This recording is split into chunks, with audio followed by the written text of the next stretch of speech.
અસલામુઅલૈકુમ વિદ્યાર્થી મિત્રો. આજે આપણે પાંચમું કાવ્ય છે દીકરી. આ જે દીકરી કાવ્ય છે એ દીકરી કાવ્યના ઉપરથી પરીક્ષામાં તમને દીકરી ઘરની દીવડી નિબંધ પૂછી શકાય. કયો નિબંધ? દીકરી ઘરની દીવડી. જો આપણે જ્યારે પણ કોઈ પણ કવિતા કે પાઠ તમને શીખવાડું છું ત્યારે તમને વારંવાર કે ભાઈ આમાંથી આપણને આ વિચાર વિસ્તાર, આ નિબંધ, તો તમારે એ નિબંધ અને વિચાર વિસ્તારની યાદી બનાવતા રહેવાનું. અને સેક્શન ડી માટે તમારે ઘરે બેસીને જ્યારે તમને કંઈક પણ કરવાનું મન ન થાય ત્યારે મોબાઈલ લઈને ન બેસવા કરતા નિબંધ માળા અથવા તો આપણી ગુજરાતીની નવનીતના પાછળ તમને નિબંધો આપેલા છે. એ નિબંધો તમારે વાંચવાના. જો નિબંધ આપણે આપણી મૌલિકતામાં જ લખવાનું છે, પણ તમે એ નિબંધને 2 કે 4 થી 5 વાર જો તમે વાંચ્યો હશે તો આપણે એ નિબંધ કેવી રીતે લખવાનો એ તમને પરીક્ષામાં ખ્યાલ આવશે. બરાબર? અને તો એવી જ રીતે આપણે પાંચમું કાવ્ય દીકરી, તો આ દીકરી પરથી આપણે પરીક્ષામાં નિબંધ પૂછી શકાય છે. દીકરી ઘરની દીવડી એ તમને પાછળ નિબંધ તમારી ગુજરાતીની નવનીતમાં આપેલો છે. ઓકે, તો આના ઉપરથી એ નિબંધ તમે 4 થી 5 વાર વાંચી જજો અને તમારી જાતે નિબંધ બનાવીને લખવાનો પ્રયત્ન કરજો. હવે આપણે આગળ ચાલીએ.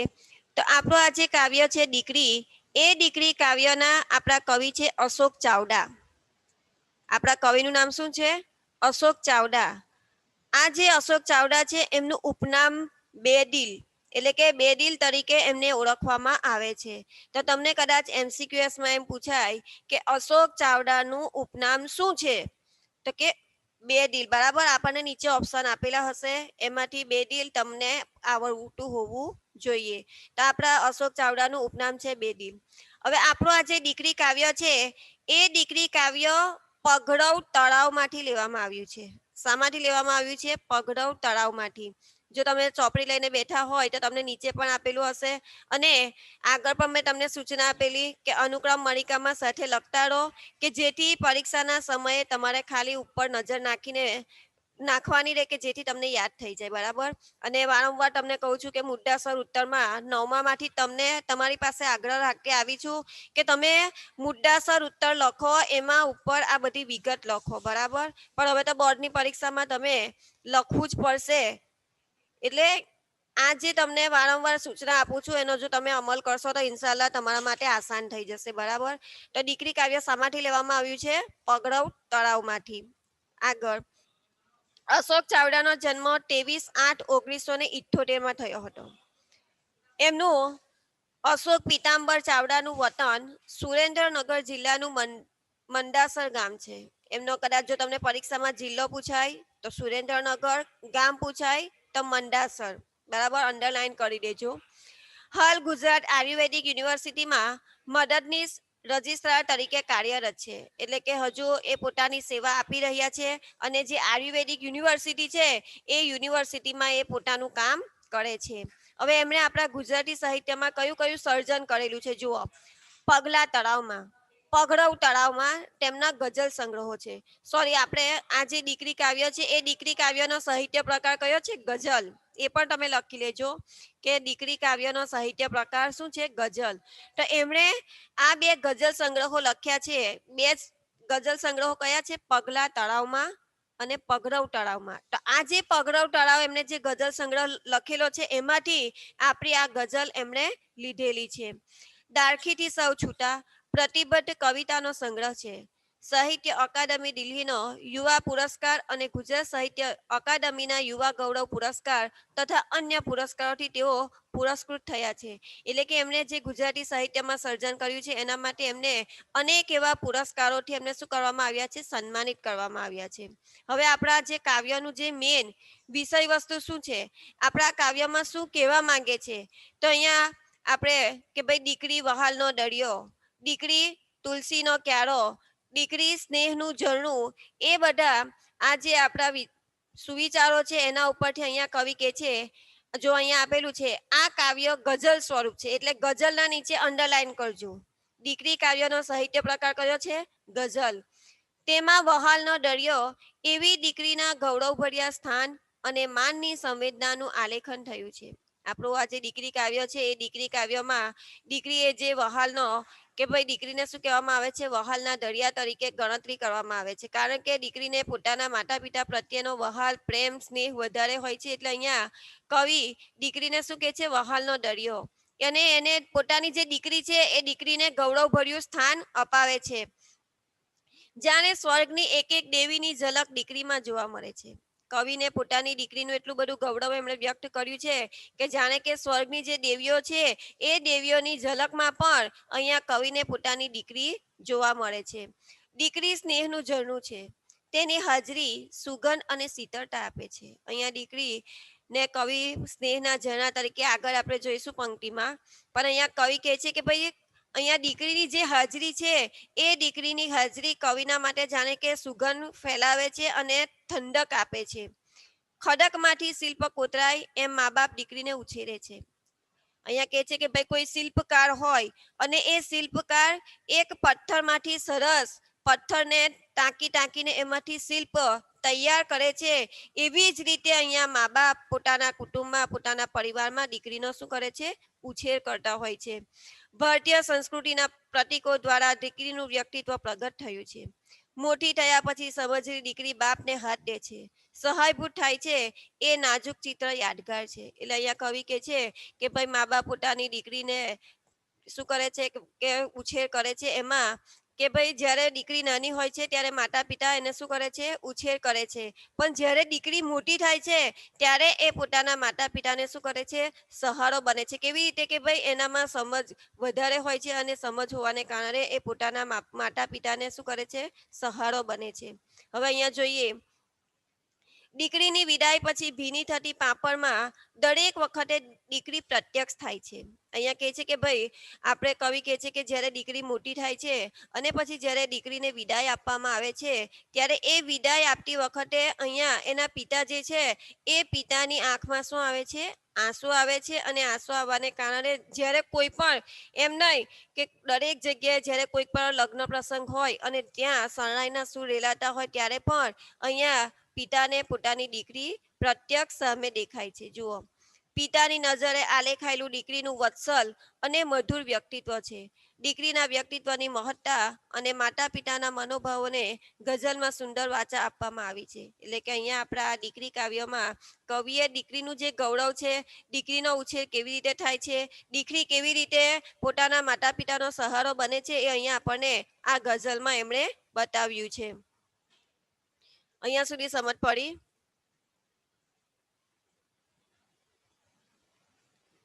ચાલો હવે આપણે આગળ પંક્તિ દ્વારા સમજીએ.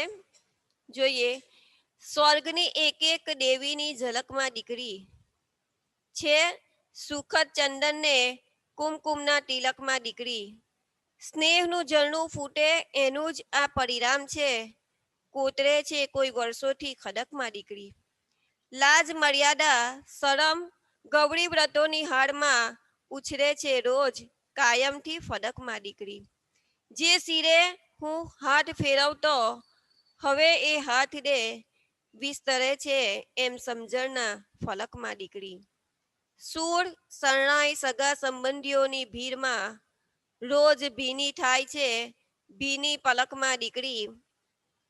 અહીંયા આપણે જોયું પેલા કાવ્ય, હવે એક એક એની પંક્તિ દ્વારા આપણે સમજીએ કે સ્વર્ગની એક એક દેવીની ઝલકમાં દીકરી. અહીંયા આપણે કે ભાઈ કવિને, તમને પરીક્ષામાં એમ પૂછાય કે ભાઈ કવિને પોતાની દીકરી સ્વર્ગમાં કયા સ્વરૂપે દેખાય છે, બરાબર?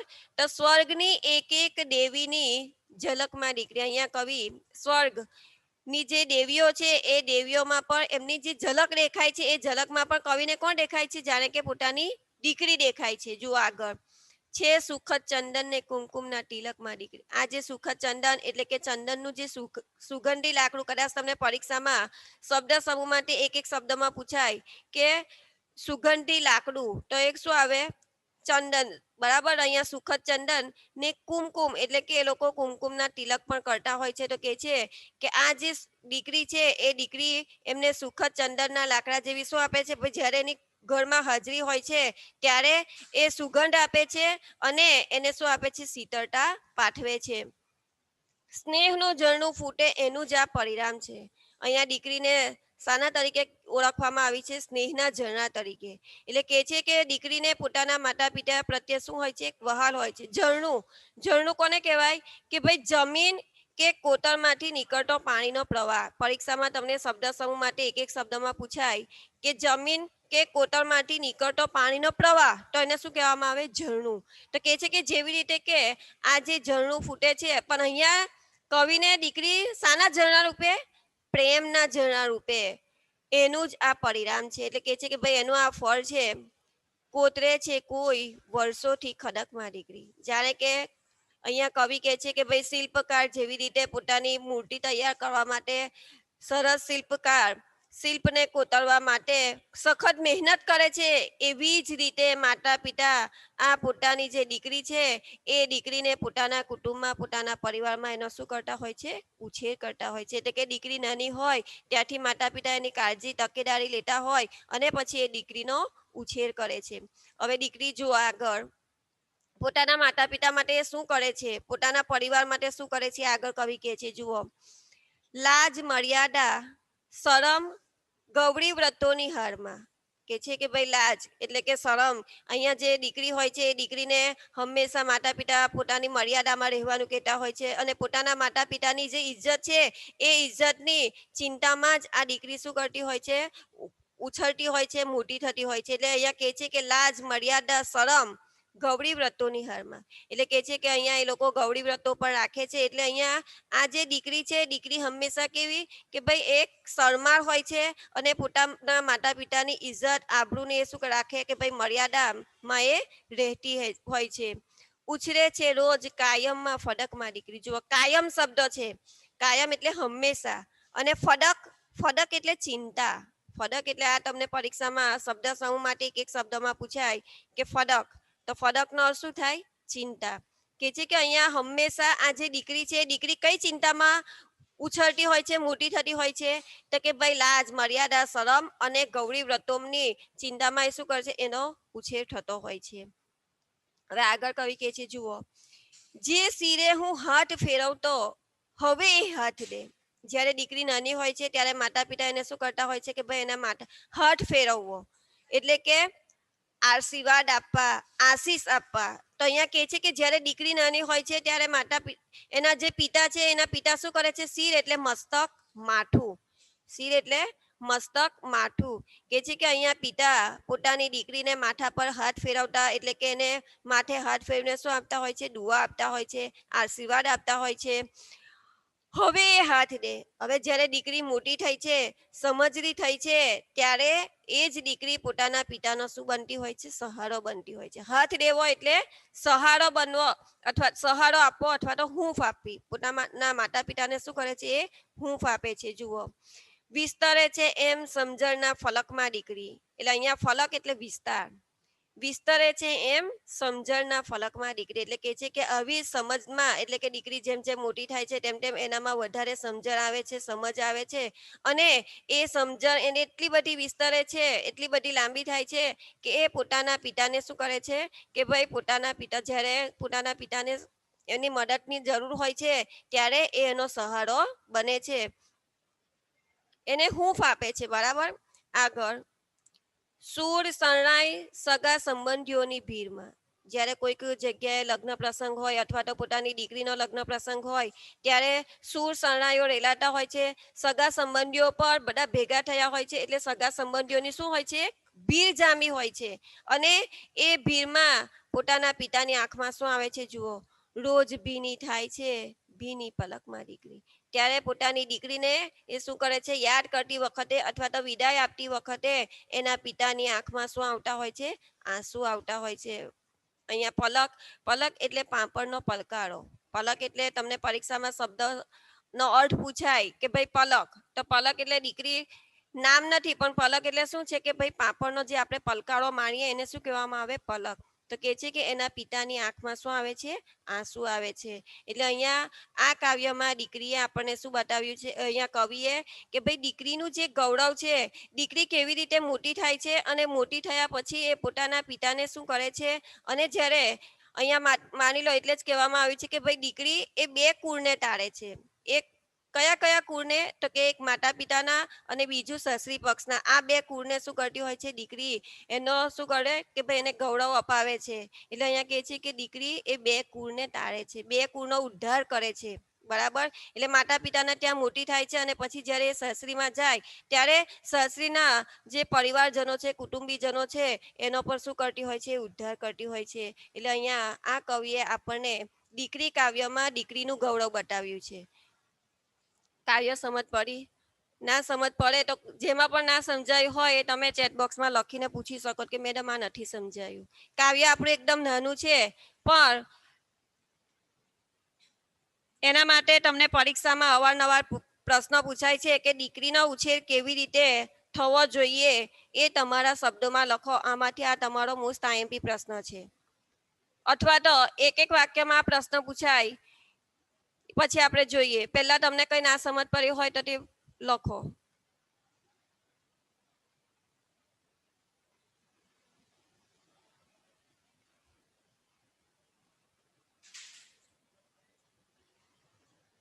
લખને ચેટમાં જોઈએ તો ખરા.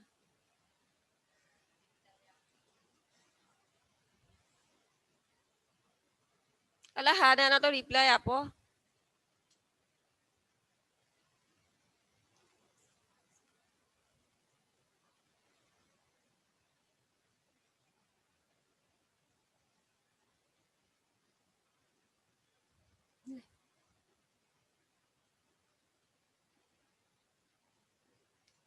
ચલો તો આગળ વિકલ્પો આપણે જોઈએ. જો તમને પરીક્ષામાં વિકલ્પમાં આ રીતે પૂછાય, હવે આવ્યા. ચાલો જોઈએ. એનો પર જવાબ લખજો તમે. દીકરી સ્વર્ગમાં કયા સ્વરૂપે દેખાય છે? દીકરી સ્વર્ગમાં કયા સ્વરૂપે દેખાય છે? એ છે દેવોની ઝલકમાં, બી છે પરીની ઝલકમાં, સી છે દેવીઓની ઝલકમાં અને ડી છે અપ્સરાની ઝલકમાં.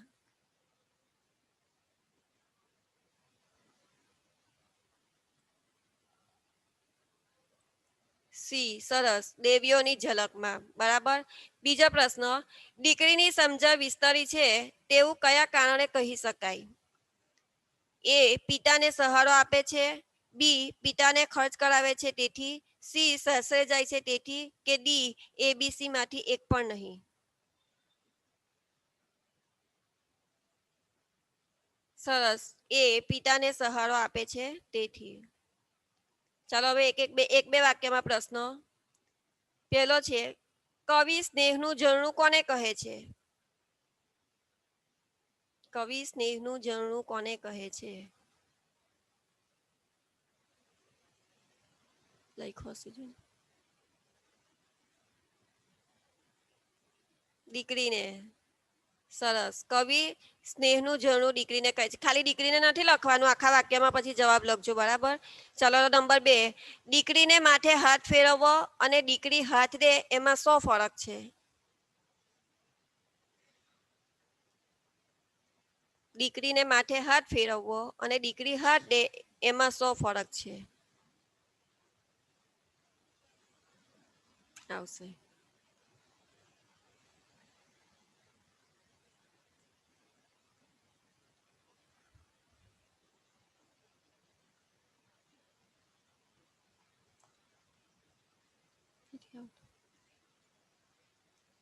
કેમ જવાબ નથી આવડતો? હાથ દેવો એટલે પહેલા માથે હાથ ફેરવવાનો અર્થ લખવાનો છે અને પછી હાથ દે બે બંનેનો અર્થ તમારે બતાવવાનો છે. એમાં એનો ફરક આવશે. માથે હાથ ફેરવવો એટલે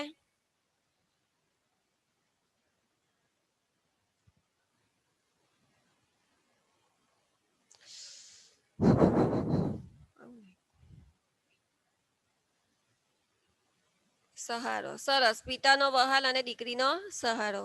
ઓકે.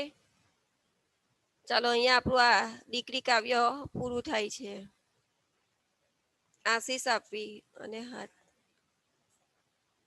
બરાબર છે. ચાલો ઓકે. અહીંયા આપણું કાવ્ય પૂરું થાય છે.